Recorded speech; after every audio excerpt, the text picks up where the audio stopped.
When it comes to sexual reproduction, we like to think in terms of us higher order animals. The male version of the species makes sperm, the female makes eggs during some form of mating, whether it's direct mating or just depositing or whatever. That sperm will meet egg, fertilization, next generation from that zygote. We refer to this, as you look here, the sub-bullet, we refer to this as being a diploid dominant life cycle. As you sit there listening to this, pretty much every cell in your body, the majority of the cells in your body, are somatic. Very few of the cells in your body are going to be egg or sperm. So overall, we are diploid organisms. It's just during a small portion of time, few minutes, few days, few minutes, few hours, few days, as the sperm swims to meet the egg, are we humans haploid? You don't even exist yet at that point. The moment you exist is when the sperm meets the egg and a zygote formed. Genetically unique offspring, you. In our hubris, we think this is how everything works. We see this with most animals, most plants, but it is not the only way that is out there. We also see that there is going to be organisms, predominantly plants, that are haploid dominant. What you see, what you look at, and you think that's the plant. Instead of being a diploid organism like the tree outside, the grass, no, this thing is actually haploid. Spends the majority of its life as a haploid living organism. It's just that under certain conditions, due to certain signals and certain environmental cues, will two haploid plants of the same species come together, fuse for a while, make a diploid organism. That diploid organism, short-lived. Hours, days, maybe a couple weeks at most. That diploid organism that has extremely short-lived will make seeds, make spores that are all haploid. Those spores will be, cast out, and the next generation will occur. We also see this alternation of generations. For a while it's haploid, haploids fuse, and then for a while it'll be diploid, then it's back to haploid, and so on and so forth. We're diploid, okay? We're diploid dominant. Pretty much all animals are. A lot of the plants are, okay?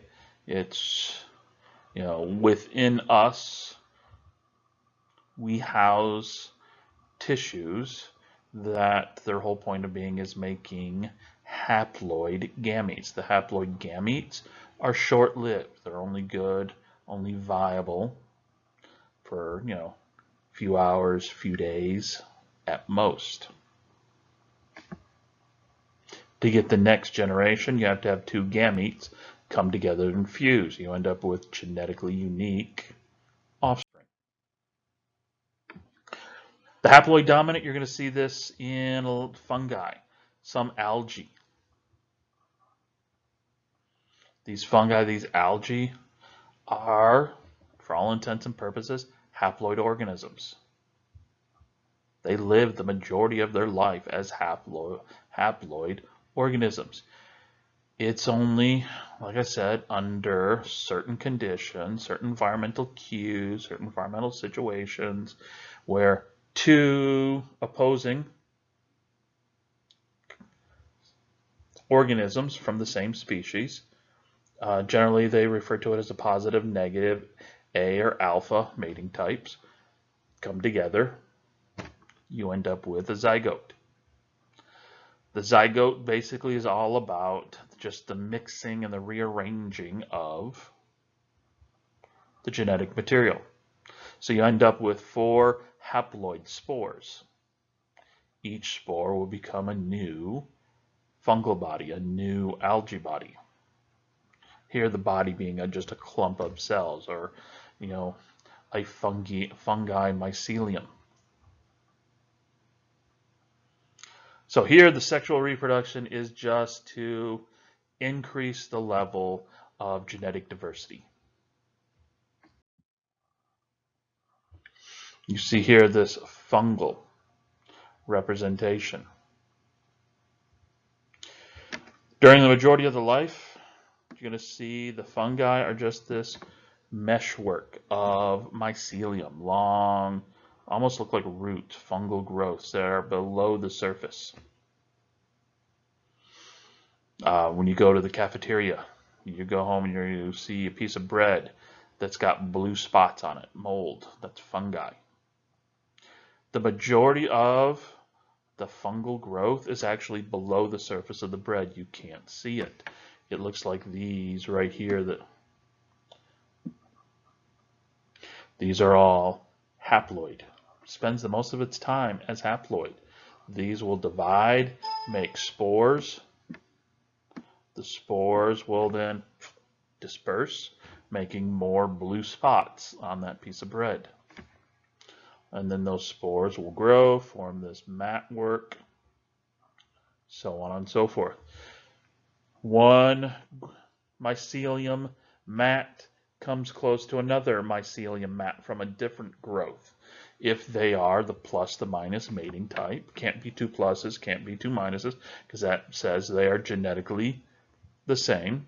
So you want 2 that are genetically similar, but not completely the same. They will fuse, form a diploid growth known as a zygospore. Within that zygospore, you have meiosis occurring. Meiosis occurs, giving you those 4 haploid spores, which disperse, and you get new growths other places. These new growths are going to be genetically unique compared to the 2 mycelium clusters they came from.